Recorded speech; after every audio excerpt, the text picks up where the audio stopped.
ನಮಸ್ತೆ ವೀಕ್ಷಕರೇ, ಗುಣವಾಗದ ಕಾಯಿಲೆಗಳಿಗೆ ಯೋಗವನ ಬೆಟ್ಟ. ಎಷ್ಟೋ ವಿಚಾರಗಳನ್ನು ನಾನು ಪ್ರತಿದಿನ ನಿಮಗೆ ತಿಳಿಸ್ತಾ ಬಂದಿದ್ದೀನಿ. ಚಿಕಿತ್ಸೆಗಳ ಬಗ್ಗೆ ತಿಳಿಸಿದ್ದೀನಿ, ಕಾಯಿಲೆಯ ಮೂಲ ತಿಳಿಸಿದ್ದೀನಿ, ಹಾಗೆ ಮನೆಮದ್ದುಗಳನ್ನು ಕೂಡ ತಿಳಿಸ್ತಾ ಬಂದಿದ್ದೀನಿ. ಅದೇ ರೀತಿ ಇವತ್ತಿನ ಕಾರ್ಯಕ್ರಮದಲ್ಲಿ ಅತೀ ತೊಂದರೆಯನ್ನು ಕೊಡ್ತಾ ಇರ್ತಕ್ಕಂಥ, ಅತಿ ಮಾನಸಿಕ ಹಿಂಸೆಯನ್ನು ಕೊಡ್ತಿರ್ತಕ್ಕಂಥ ಗಂಡಸರ ಒಂದು ಸಮಸ್ಯೆ ಅಂದರೆ ಬೊಕ್ಕತಲೆ.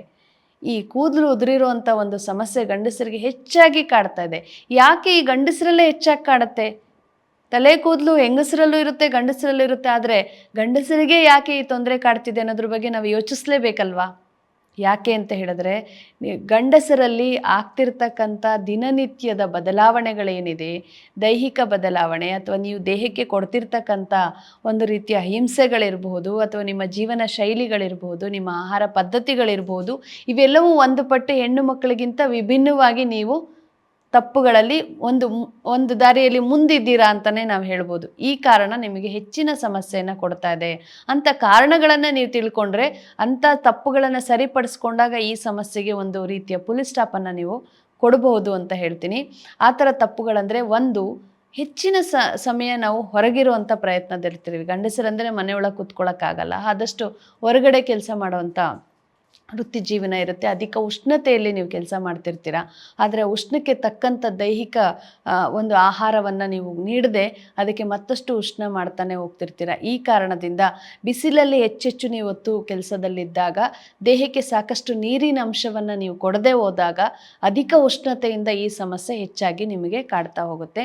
ಇನ್ನು ಚಟಗಳು, ಕಾಫಿ ಟೀಯನ್ನು ಅಧಿಕವಾಗಿ ಸೇವಿಸ್ತಾ ಇರ್ತೀರ. ಹೊರಗೆಲ್ಲೋ ಹೋಗ್ತೀರಾ, ಯಾರೋ ಸ್ನೇಹಿತರು ಅಥವಾ ನಿಮ್ದು ಯಾವುದೋ ವೃತ್ತಿ ಜೀವನ ಅಥವಾ ನಿಮ್ಮ ಯಾವುದೋ ಬಿಸ್ನೆಸ್ಸು, ಎಲ್ಲೋದ್ರೂ ಈ ಒಂದು ಕಾಫಿ ಟೀ ಅನ್ನೋದನ್ನು ಅವಾಗ ನಾವು ಸೇವನೆ ಮಾಡ್ತಿರ್ತೀವಿ.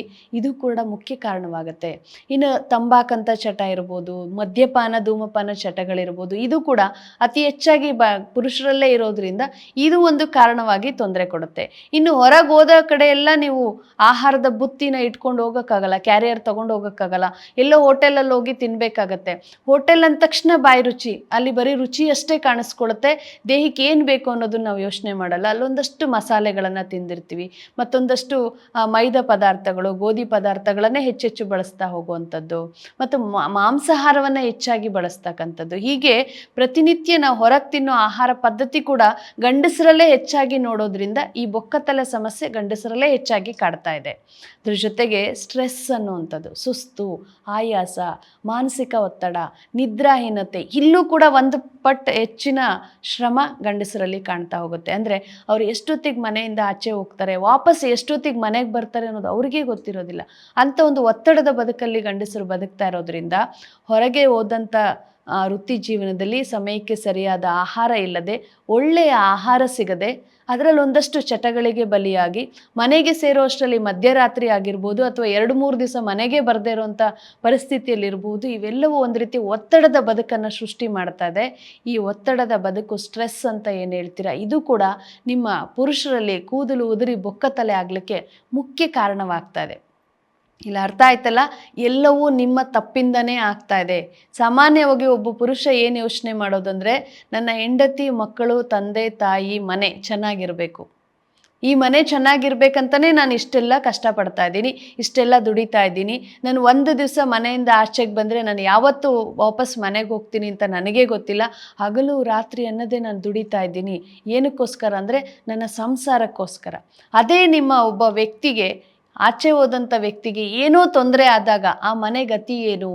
ಆ ಮನೆ ಚೆನ್ನಾಗಿರ್ಬೇಕಂದ್ರೆ ನಾನು ಇನ್ನೂ ಆಯಸ್ಸು ಎಷ್ಟು ವರ್ಷ ನಾನು ದುಡಿಬೇಕಾಗತ್ತೆ, ಎಷ್ಟು ವರ್ಷ ನಾನು ಮನೆಗೆ ಆಧಾರವಾಗಿರಬೇಕಾಗತ್ತೆ, ಅಷ್ಟು ವರ್ಷಗಳು ನನ್ನ ದೇಹದ ಆರೋಗ್ಯ ಚೆನ್ನಾಗಿರ್ಬೇಕಂದ್ರೆ ನನ್ನ ದೇಹಕ್ಕೆ ಇಂತಿಷ್ಟೇ ಆದ ಸಮಯವನ್ನು, ಇಂತಿಷ್ಟೇ ಆದ ಆರೈಕೆಯನ್ನು ನಾನು ಕೊಟ್ಟಿದ್ದೆ ಆದರೆ ನನ್ನ ಹತ್ರ ಸಮಸ್ಯೆಗಳು ಬರೋದಿಲ್ಲ ಅಂತ ನೀವು ಯಾವತ್ತು ಯೋಚನೆ ಮಾಡ್ತೀರೋ ಅವತ್ತು ಈ ರೀತಿ ತೊಂದರೆಗಳು ನಿಮ್ಗೆ ಆಗೋದಿಲ್ಲ.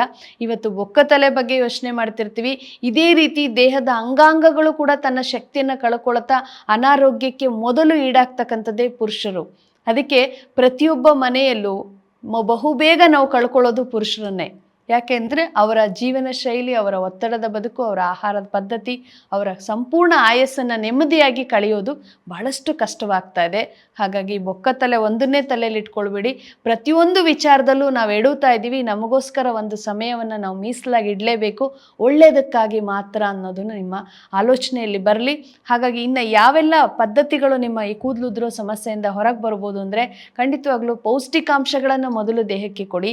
ಹೆಚ್ಚೆಚ್ಚು ಸೊಪ್ಪುಗಳನ್ನು ತಿನ್ಲಿಕ್ಕೆ ಶುರು ಮಾಡಿ. ಅಂದರೆ ಆ ಸೊಪ್ಪುಗಳನ್ನು ಬೇಯಿಸಿ ಒಂದು ಪಲ್ಯವನ್ನಾಗಿ ತಿನ್ನುವಂಥದ್ದು, ಹಸಿ ಸೊಪ್ಪುಗಳನ್ನು ಆಹಾರದಲ್ಲಿ ಬಳಸ್ತಕ್ಕಂಥದ್ದು, ತರಕಾರಿಗಳನ್ನು ಹೆಚ್ಚೆಚ್ಚು ಬಳಸ್ತಕ್ಕಂಥದ್ದು, ಮೊಳಕೆ ಕಾಳುಗಳು. ಈ ಮೊಳಕೆ ಕಾಳುಗಳಲ್ಲಿರ್ತಕ್ಕಂಥ ಸತ್ವ ಎಷ್ಟು ಶಕ್ತಿಯನ್ನು ಕೊಡುತ್ತೆ ಅಂದರೆ, ಕೂದಲು ಉದುರಿ ಹೋದ ಜಾಗದಲ್ಲಿ ಮತ್ತೆ ಕೂದಲುಗಳು ಬೆಳೀಲಿಕ್ಕೆ ಈ ಕಾಳುಗಳಲ್ಲಿ ಹೇಗೆ ಮೊಳಕೆ ಒಡೆಯುತ್ತೋ ಹಾಗೆ ನಿಮ್ಮ ತಲೆಯ ಕೂದಲು ಕೂಡ ಮತ್ತೆ ಮರುಜನ್ಮವನ್ನು ಪಡೀಲಿಕ್ಕೆ ಈ ಮೊಳಕೆ ಕಾಳುಗಳು ನಿಮಗೆ ಶಕ್ತಿಯನ್ನು ಕೊಡುತ್ತೆ. ಹಾಗಾಗಿ ಪ್ರತಿ ಆಹಾರದಲ್ಲೂ ಒಂದಷ್ಟು ಮೊಳಕೆ ಕಾಳುಗಳನ್ನು ಬಳಸ್ತಾ ಹೋಗಿ. ಹಣ್ಣುಗಳನ್ನು ಚೆನ್ನಾಗಿ ಸೇವನೆ ಮಾಡಿ. ದಾಳಿಂಬೆ ಹಣ್ಣಿರ್ಬೋದು, ಪಪ್ಪಾಯ ಹಣ್ಣಿರ್ಬೋದು, ಸೇಬು ಹಣ್ಣುಗಳಿರ್ಬೋದು. ದಿನಕ್ಕೆ ಒಂದು ರೀತಿಯ ಹಣ್ಣುಗಳನ್ನು ನಿಮ್ಮ ದೇಹಕ್ಕೆ ಕೊಡುವಂಥ ಕೆಲಸ ಮಾಡಿ. ಜೊತೆಗೆ ನೀರಿನ ಅಭ್ಯಾಸವನ್ನು ಹೆಚ್ಚಳ ಮಾಡಿಕೊಳ್ಳಿ. ಬಿಸಿಲಲ್ಲಿ ದುಡಿತಾ ಇರ್ತೀರ, ಹೊರಗೆ ಹೋದಂಥ ವ್ಯಕ್ತಿಗೆ ಸಾಕಷ್ಟು ದೇಹದ ಉಷ್ಣತೆ ಇರುತ್ತೆ, ಆಗಾಗ ನೀರು ಕುಡಿಯೋದು, ಅದರಲ್ಲೂ ಎಳನೀರನ್ನು ಅಭ್ಯಾಸ ಮಾಡಿ. ಮಜ್ಜಿಗೆ, ಹಣ್ಣಿನ ರಸಗಳನ್ನು ಹೆಚ್ಚಾಗಿ ಸೇವಿಸ್ತಾ ಬನ್ನಿ. ನಿಮ್ಮ ದೇಹವನ್ನು ಎಷ್ಟು ತಣ್ಣಗಿಡ್ತಿರೋ ಅಷ್ಟು ನಿಮ್ಮ ಕೂದಲು ಉದುರೋ ಸಮಸ್ಯೆ ನಿಮ್ಮಿಂದ ಹೊರಗೆ ಹೋಗುತ್ತೆ.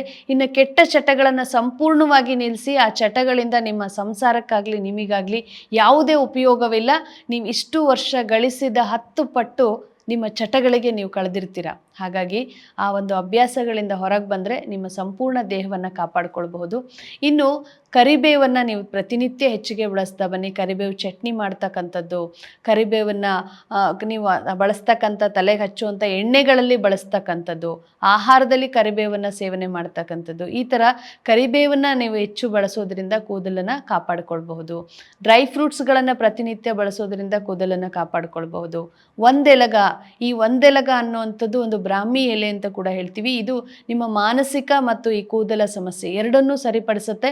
ಸೊ ಈ ಬ್ರಾಹ್ಮಿ ಎಲೆಗಳನ್ನು ನೀವು ಪ್ರತಿನಿತ್ಯ ಆಹಾರದಲ್ಲೂ ಸೇವಿಸಬಹುದು, ಅಥವಾ ಅದರ ಒಂದು ಗೊಜ್ಜುಗಳನ್ನು ಮಾಡ್ಕೊಂಡು ಸೇವನೆ ಮಾಡ್ಬೋದು, ಚಟ್ನಿ ಮಾಡಿ ಸೇವನೆ ಮಾಡ್ಬೋದು. ನೀವು ಹಚ್ಚುವಂಥ ಕೊಬ್ಬರಿ ಎಣ್ಣೆಯಲ್ಲೂ ಕೂಡ ಅದನ್ನು ಸೇರಿಸಿ ನೀವು ತಲೆಗೆ ಹಚ್ಚಿಕೊಳ್ಬಹುದು.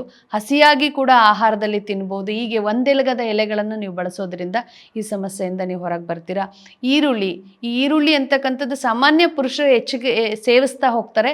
ಹಾಗೂ ನಿಮ್ಮ ಆಹಾರಗಳಲ್ಲಿ ಈರುಳ್ಳಿಯನ್ನು ಹೆಚ್ಚಾಗಿ ಸೇವಿಸ್ತಾ ಬನ್ನಿ. ಈರುಳ್ಳಿಯನ್ನು ಅರೆದು ನಿಮ್ಮ ಕೂದಲ ಬುಡಗಳಿಗೆ ಲೇಪನವನ್ನು ಮಾಡ್ಕೊಳ್ಳಿ. ಇದರಿಂದ ಕೂಡ ನಿಮ್ಮ ಕೂದಲು ಉದುರೋದನ್ನು ನಿಲ್ಲಿಸ್ಕೊಳ್ಬಹುದು. ಈ ಈರುಳ್ಳಿ ಬಳಕೆ ಕೂಡ ತುಂಬ ಮುಖ್ಯವಾಗಿ ನಿಮಗೆ ಸಹಾಯವನ್ನು ಮಾಡುತ್ತೆ. ಇವೆಲ್ಲವನ್ನು ನೀವು ಮನೆಯಲ್ಲೇ ಮಾಡ್ಕೊಳ್ಳಿ.